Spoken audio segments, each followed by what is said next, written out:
Good morning to all student, welcome back. जैसा कि आपको पता है हमारा बायोलॉजी का चैप्टर चल रहा है प्रकाश संश्लेषण, जिसमें कल हम डिस्कस कर रहे थे प्रकाशिक अभिक्रिया को, और हम ये देख रहे थे कि प्रकाशिक अभिक्रिया किन किन चरणों में कंप्लीट होती है।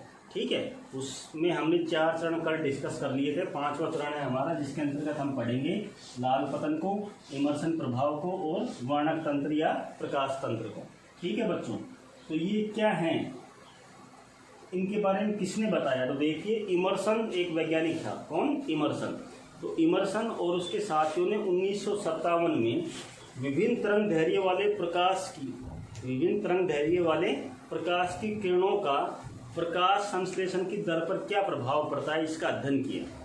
मतलब सीधे शब्दों में कहें तो इमर्सन और उसके साथियों ने विभिन्न तरंग दैर्घ्य वाले प्रकाश किरणों को डाला पौधों के ऊपर और अध्ययन किया किसका? प्रकाश संश्लेषण की दर का।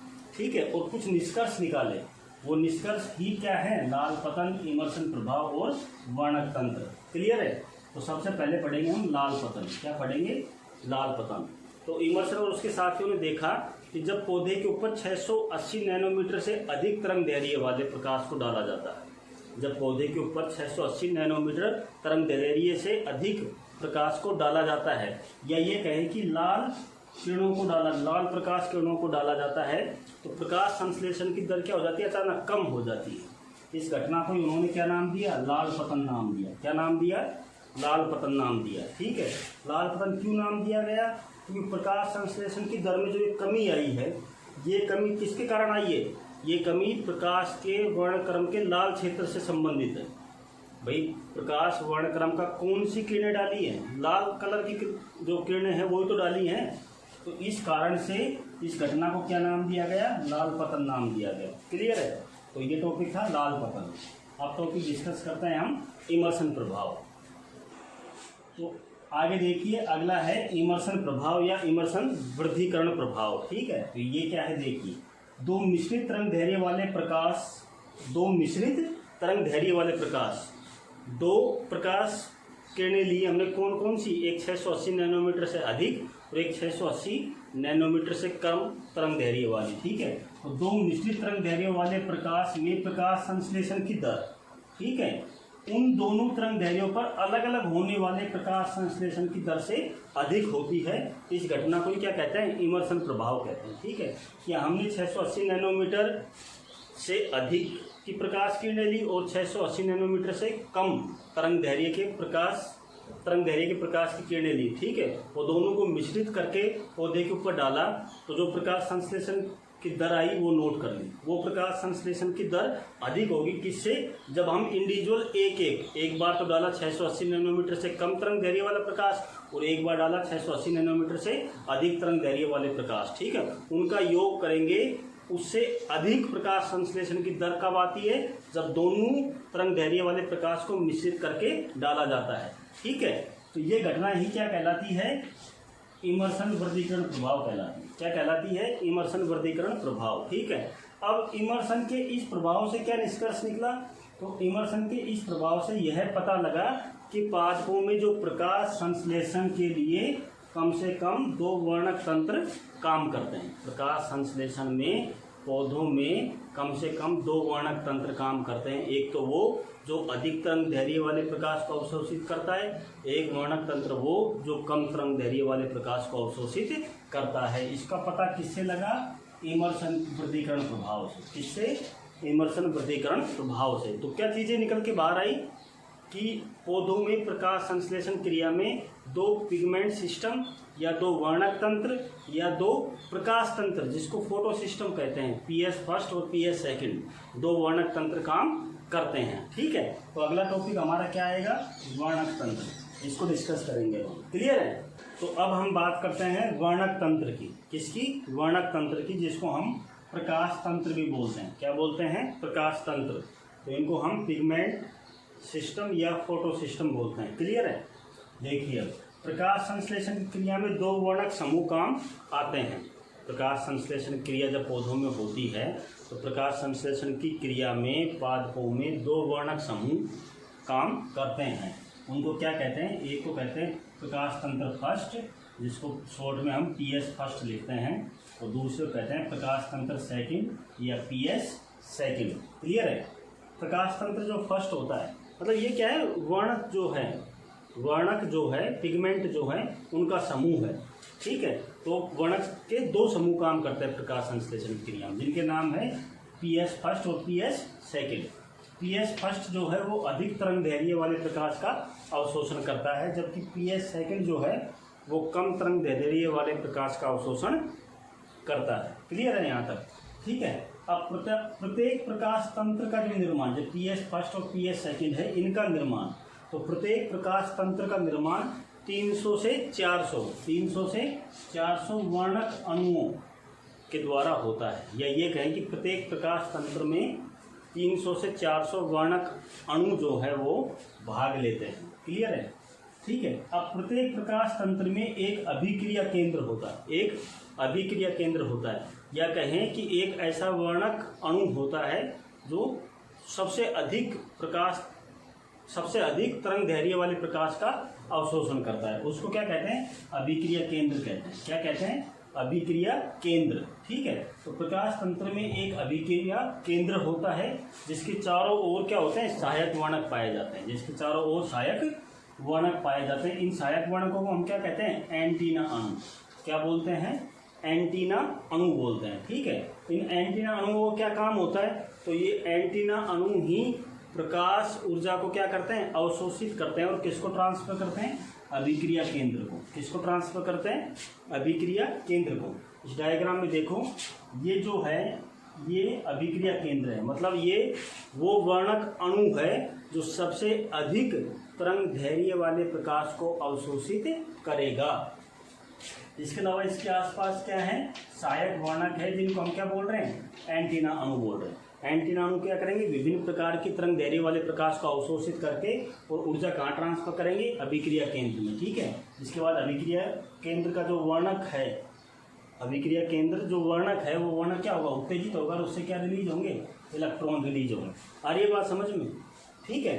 तो कितने वर्णक तंत्र काम करते हैं प्रकाश संश्लेषण में? 2। कौन कौन से? पीएस फर्स्ट और पीएस सेकंड। ठीक है। तो अब इनको हम डिटेल से पढ़ेंगे, पीएस फर्स्ट को और पीएस सेकंड को। क्लियर है? तो अभी तक हम जान चुके हैं कि प्रकाश संश्लेषण की क्रिया में पौधों में 2 वर्णक तंत्र काम करते हैं, एक पीएस फर्स्ट और एक पीएस सेकंड। तो जो पीएस फर्स्ट है वो अधिक तरंग दैर्घ्य वाले प्रकाश का अवशोषण करता है, जबकि पीएस सेकंड कम तरंग दैर्घ्य वाले प्रकाश का अवशोषण करता है। तो पहले डिस्कस करेंगे हम पीएस फर्स्ट या प्रकाश तंत्र फर्स्ट। ठीक है बच्चों। तो इस प्रकाश तंत्र में सहायक वर्णक के रूप में पर्णहरित के विभिन्न अणु, इस प्रकाश तंत्र में सहायक वर्णक के रूप में पर्णहरित के विभिन्न अणु कौन कौन से? क्लोरोफिल 660, क्लोरोफिल 670, क्लोरोफिल 680 और क्लोरोफिल 690। तो ये क्या नीचे जो लिखा हुआ है ये है कि इतने तरंग दैर्घ्य वाले प्रकाश का अवशोषण करेगा ये क्लोरोफिल अणु।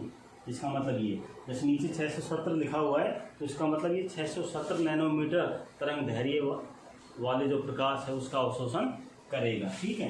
तो इस प्रकाश तंत्र में सहायक वर्णक के रूप में पर्णहरित के विभिन्न अणु कौन कौन से? क्लोरोफिल 660, 670, 680 और 690 व कैरोटीनॉइड्स पाए जाते हैं। ठीक है। तो पीएस फर्स्ट जो है उसमें सहायक वर्णक कौन कौन से? क्लोरोफिल 660, 670, 680, 690 और कैरोटीनॉइड्स ये पाए जाते हैं। ठीक है। इसके अतिरिक्त इस प्रकाश तंत्र में एक विशेष प्रकार का क्लोरोफिल ए 700, क्लोरोफिल ए 700 का मतलब 700 नैनोमीटर तरंग दैर्घ्य वाले प्रकाश को अवशोषित करने वाला पर्णहरित अणु या क्लोरोफिल अणु। तो इस प्रकाश तंत्र में विशेष प्रकार का क्लोरोफिल ए या क्लोरोफिल ए 700 या हम इसको P700 भी बोलते हैं। क्या बोलते हैं? P700। ठीक है। अभिक्रिया केंद्र के रूप में कार्य करता है। ठीक है। तो अभिक्रिया पीएस फर्स्ट में अभिक्रिया केंद्र में कौन है? Chlorophyll A 700, chlorophyll A 700। ठीक है। और सहायक जो वर्णक है या एंटीना अणु के रूप में कौन है? क्लोरोफिल 660, 670, 680, 690 व कैरोटीनॉइड्स। आगे क्लियर है यहाँ तक? आगे देखो, सहायक वर्णक जो होते हैं या जो एंटीना अणु होते हैं ये विभिन्न तरंग दैर्घ्य वाले प्रकाश को अवशोषित कर अंत में अभिक्रिया केंद्र को क्या कर देते हैं, स्थानांतरित कर देते हैं। मतलब ये जो जितने भी पर्णहरित अणु है और जो कैरोटीनॉइड्स हैं वो विभिन्न तरंग दैर्घ्य वाले प्रकाश को अवशोषित करेंगे और अंत में कहाँ ट्रांसफर कर देंगे, P700 को। P700 यहाँ क्या है, अभिक्रिया केंद्र है। क्लियर है। आगे देखो, अभिक्रिया केंद्र जिसको हम P700 कह रहे हैं, अभिक्रिया केंद्र में होने वाली प्रकाश रासायनिक अभिक्रिया के फलस्वरूप भाई सारे प्रकाश ऊर्जा को अवशोषित करके एंटीना अणु ने कहाँ ट्रांसफर कर दिया, अभिक्रिया केंद्र में। अब अभिक्रिया केंद्र में यह P700 जो वर्णक है, P700 जो क्लोरोफिल वर्णक है या ये कहें क्लोरोफिल ए है, उसमें क्या होगी, प्रकाश रासायनिक अभिक्रिया होगी। तो प्रकाश रासायनिक अभिक्रिया के फलस्वरूप अभिक्रिया केंद्र का जो क्लोरोफिल अणु है वो उच्च ऊर्जा वाले इलेक्ट्रॉन को क्या करेगा, मुक्त करेगा। उच्च ऊर्जा वाले इलेक्ट्रॉन को क्या करेगा, मुक्त करेगा। ठीक है बच्चों, ये होता है किसमें, PS फर्स्ट में। ठीक है।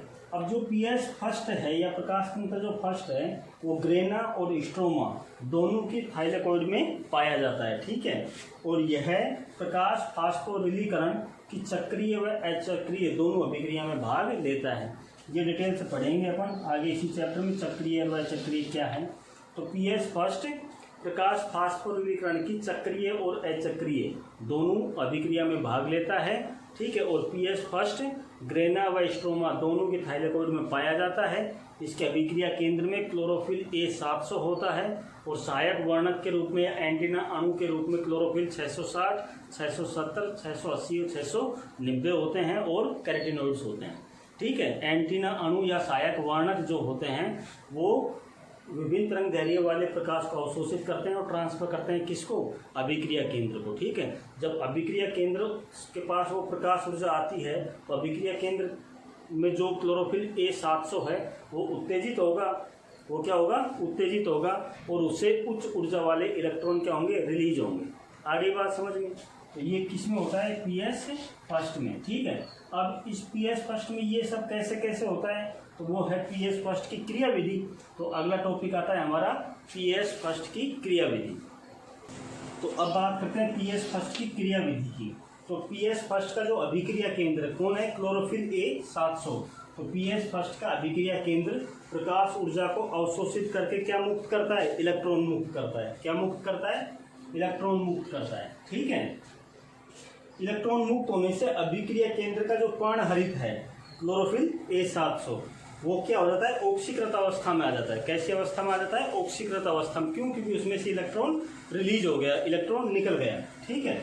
अब PS फर्स्ट से निकलने वाला जो इलेक्ट्रॉन है या ये कहें कि क्लोरोफिल A700 से जो इलेक्ट्रॉन निकला है वह इलेक्ट्रॉन एक ग्राही से दूसरे ग्राही में होते हुए, एक ग्राही से दूसरे ग्राही, ग्राही किसको बोल रहे हैं, इलेक्ट्रॉन को रिसीव करने वाला वो ग्राही होता है। तो एक ग्राही से दूसरे ग्राही में होते हुए अंत में कहाँ पहुँचता है, NADP प्लस। कहाँ पहुँचता है, NADP प्लस में पहुँचता है। ठीक है। अब NADP प्लस इस इलेक्ट्रॉन की सहायता से किस में कन्वर्ट हो जाता है, NADPH2 में। किस में कन्वर्ट हो जाता है, NADPH2 में। क्लियर है। अब NADPH2 जो है वो क्या है, एक प्रबल अपचायक है और जो कहाँ काम आएगा, प्रकाश संश्लेषण की अप्रकाशिक अभिक्रिया में काम आता है। किसके लिए, CO2 के अपचयन के लिए। ठीक है। तो NADPH2 एक प्रबल अपचायक है तथा प्रकाश संश्लेषण की अप्रकाशिक अभिक्रिया में CO2 का अपचयन करने में काम आता है। ठीक है। तो ये है PS फर्स्ट की क्रिया विधि। ठीक है। अगला टॉपिक है हमारा PS सेकेंड। तो अब हम बात करते हैं प्रकाश तंत्र सेकंड की या वर्णक तंत्र सेकंड या PS सेकंड की। तो PS सेकंड में 680 नैनोमीटर से कम तरंग दैर्घ्य वाले प्रकाश का अवशोषण होता है, जबकि उसमें 680 नैनोमीटर से अधिक तरंग दैर्घ्य वाले का अवशोषण हो रहा था। ठीक है। तो एक बेसिक अंतर ये हो गया। तो PS सेकंड में 680 नैनोमीटर से कम तरंग दैर्घ्य वाले प्रकाश का अवशोषण होता है। आगे देखो, इस तंत्र में सहायक वर्णक या एंटीना अणु के रूप में क्लोरोफिल के विभिन्न अणु कौन कौन से, क्लोरोफिल 650, 660, 670। ठीक है। इसके अलावा क्लोरोफिल B, कैरोटीनॉइड्स व फाइकोबिलिन्स आदि वर्णक पाए जाते हैं, जबकि उसमें क्लोरोफिल 660, 670, 680, 690 और कैरोटीनॉइड्स ये एंटीना अणु की भूमिका निभा रहे थे, जबकि इसमें क्लोरोफिल 650, 660, 670, इसके अलावा क्लोरोफिल बी, कैरोटीनॉइड्स और फाइकोबिलिन्स आदि वर्णक पाए जाते हैं। आगे देखो, इस तंत्र में प्राणहरित का विशेष अणु कौन से में? पीएस सेकंड तंत्र में या प्रकाश तंत्र सेकंड में प्राणहरित का विशेष अणु कौन सा? क्लोरोफिल 680, अर्थात वह प्राणहरित का वह अणु जो 680 तरंग दैर्घ्य वाले प्रकाश का अवशोषण करता है। तो विशेष अणु क्लोरोफिल 680, जिसको हम P680 बोलते हैं।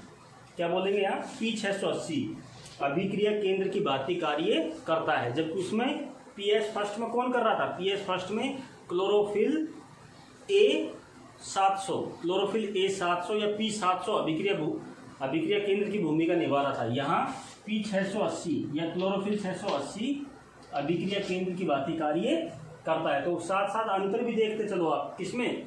पीएस फर्स्ट में और पीएस सेकंड में। कई बार क्वेश्चन पूछ लिया जाता है प्रकाश तंत्र फर्स्ट और प्रकाश तंत्र सेकंड में क्या अंतर है।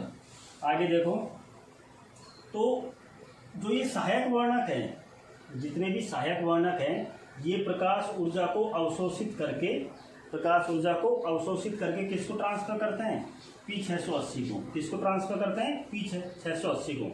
ठीक है, तो सभी सहायक वर्णक प्रकाश ऊर्जा को ग्रहण कर अंत में P680 को स्थानांतरित कर देते हैं। ठीक है बच्चों, आगे देखो, इस तंत्र में पीएस फर्स्ट की तुलना में कम तरंग दैर्घ्य वाले प्रकाश ऊर्जा का अवशोषण होता है। क्यों? क्योंकि उसमें 680 नैनोमीटर से अधिक तरंग दैर्घ्य वाली प्रकाश ऊर्जा का अवशोषण हो रहा था, इसमें उसकी तुलना में कम। तो इस तंत्र में पीएस फर्स्ट की तुलना में कम तरंग दैर्घ्य वाली प्रकाश ऊर्जा का अवशोषण होता है। आगे देखो, पीएस सेकंड हरित लवक के ग्रेना पटलिकाओं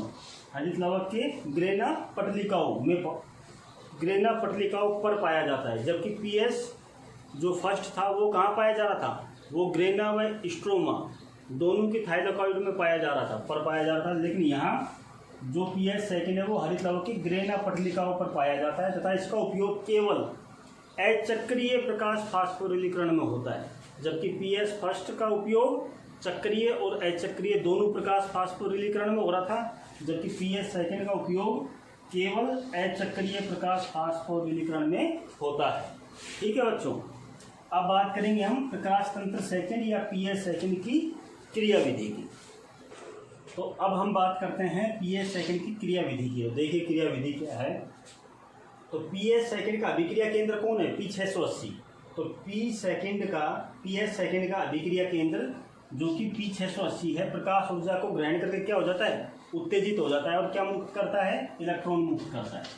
ठीक है, जो पीएस सेकंड का अभिक्रिया केंद्र है, जिसको हम क्लोरोफिल 680 या P680 बोल रहे हैं, वो प्रकाश ऊर्जा को ग्रहण करता है और उत्तेजित हो जाता है, जिसके फलस्वरूप क्या मुक्त होता है? इलेक्ट्रॉन मुक्त होता है। ठीक है, आगे देखिए, अभिक्रिया केंद्र से मुक्त हुआ इलेक्ट्रॉन, जो अभिक्रिया केंद्र से इलेक्ट्रॉन मुक्त हुआ है वो एक ग्राही से दूसरे ग्राही, कौन कौन सी ग्राही में? तो अभिक्रिया केंद्र से मुक्त हुआ इलेक्ट्रॉन सबसे पहले कौन ग्रहण करेगा? फ्यूफाइटिन। ये क्या है? इलेक्ट्रॉन ग्राही है। क्या है ये? इलेक्ट्रॉन ग्राही। पहले कौन रिसीव करेगा? फ्यूफाइटिन से वो आएगा कहाँ? प्लास्टोक्विनोन के पास। किसके पास? प्लास्टोक्विनोन के पास। ये डिटेल्स हम पढ़ेंगे चक्रीय और अचक्रीय में। जब हम चक्रीय और अचक्रीय फास्फोरिलेशन पढ़ेंगे तब ये कन्फ्यूजन आपका दूर भी हो जाएगा। ठीक है, तो एक ग्राही से दूसरे ग्राही में, तो सबसे पहले फ्यूफाइटिन से प्लास्टोक्विनोन से साइटोक्रोम B6 के बाद साइटोक्रोम F, और साइटोक्रोम F के बाद प्लास्टोसाइनिन में जाता है। तो अभिक्रिया केंद्र जो है पीएस सेकंड का P680, वहाँ से इलेक्ट्रॉन मुक्त हुआ। सबसे पहले कौन से ग्राही में आया? फ्यूफाइटिन के बाद प्लास्टोक्विनोन के बाद साइटोक्रोम B6 के बाद साइटोक्रोम F में, और साइटोक्रोम F के बाद प्लास्टोसाइनिन में जाता है। क्लियर है यहाँ तक? आगे देखो, अब प्लास्टोसाइनिन से यह इलेक्ट्रॉन कहाँ आ जाता है? पीएस फर्स्ट में पहुँचता है। कहाँ पहुँचता है? पीएस फर्स्ट में। क्योंकि पीएस फर्स्ट से जो इलेक्ट्रॉन निकला है, तो पीएस फर्स्ट में क्या हो गई? इलेक्ट्रॉन की कमी हो गई। उस कमी को कौन पूरा करेगा? ये इलेक्ट्रॉन पूरा करेगा। ठीक है, तो प्लास्टोसाइनिन से इलेक्ट्रॉन पीएस फर्स्ट में पहुंचता है। इससे पीएस फर्स्ट में हुई इलेक्ट्रॉन की कमी को पूरा किया जाता है। क्लियर है? बाकी वो मैंने बताया आपको, चक्रीय पढ़ेंगे तब कैसे क्या सर्कुलेशन हो रहा है वो आपके क्लियर हो जाएगा माइंड में। आगे देखो, प्लास्टोसाइनिन जो है यहाँ किसका रोल प्ले कर रही है? तो प्लास्टोसाइनिन जो ग्राही है वो पीएस फर्स्ट और पीएस सेकंड की योजक कड़ी की भूमिका निभा रहा है। प्लास्टोसाइनिन जो ग्राही है वो पीएस फर्स्ट व पीएस सेकंड की योजक कड़ी की भूमिका निभा रहा है। आगे देखो, पीएस सेकंड के उत्तेजित पर्णहरित अणु, भाई पर्णहरित जो अणु है किसका? अभिक्रिया केंद्र है जो पीएस सेकंड का, उससे इलेक्ट्रॉन निकल गए तो वो कैसी अवस्था में आ गया? उत्तेजित अवस्था में आ गया। ठीक है, तो पीएस सेकंड के उत्तेजित पर्णहरित अणु प्रबल ऑक्सीकारक किसकी भूमिका निभाएगा? प्रबल ऑक्सीकारक के रूप में जल के प्रकाशिक अपघटन में महत्वपूर्ण भूमिका निभाते हैं। तो अब क्या होगा? जल का प्रकाशिक अपघटन होगा, इसमें प्रबल ऑक्सीकारक की भूमिका कौन निभा रहा है? पीएस सेकंड का जो अभिक्रिया केंद्र है, अभिक्रिया केंद्र में जो पर्णहरित है जो उत्तेजित हो गया वो, तो पीएस सेकंड के उत्तेजित पर्णहरित अणु प्रबल ऑक्सीकारक के रूप में जल के प्रकाशिक अपघटन में महत्वपूर्ण भूमिका निभाते हैं। ठीक है, आगे देखो, जल के प्रकाशिक अपघटन में मैंगनीज आयन, क्लोराइड आयन और कैल्शियम आयनों की भी उपस्थिति आवश्यक होती है। ठीक है, आगे देखो, जल के प्रकाशिक अपघटन में मुक्त हुए इलेक्ट्रॉन, अब जब जल का प्रकाशिक अपघटन होगा तो उसमें भी इलेक्ट्रॉन मुक्त होंगे, तो जल के प्रकाशिक अपघटन में मुक्त हुए इलेक्ट्रॉन को किसके द्वारा ग्रहण किया जाएगा? भाई पीएस फर्स्ट का जो अभिक्रिया केंद्र है उसमें पूर्ति हो गई इलेक्ट्रॉन की। अब जो P680 है जो कि अभिक्रिया केंद्र है किसका? P सेकंड का, वहाँ इलेक्ट्रॉन की कमी है, तो जल के प्रकाशिक अपघटन से जो इलेक्ट्रॉन मुक्त हुए वो इलेक्ट्रॉन कहाँ जाएंगे? P680 द्वारा ग्रहण किए जाते हैं। इससे P680 फिर से अपनी सामान्य अवस्था में आ जाता है। ठीक है, तो ये क्रियाविधि थी किसकी? पीएस सेकंड की। ठीक है बच्चों, अब टॉपिक आता है हमारा इलेक्ट्रॉन परिवहन श्रृंखला या इलेक्ट्रॉन ट्रांसपोर्ट सिस्टम, जिसको हम ईटीएस बोलते हैं। क्या बोलते हैं? ETS, electron transport system, electron परिवहन श्रृंखला या तंत्र। ठीक है, वो पढ़ेंगे अपन कल। ठीक है, उस ईटीएस के अंतर्गत ही हम पढ़ेंगे चक्रीय और अचक्रीय फोटोफॉस्फो रिलेशन को। ठीक है, जिसमें आपने ये जो ग्राही हैं जो वो क्लियर हो जाएगी। ठीक है, तब तक के लिए घर पे रहिए और सुरक्षित रहिए।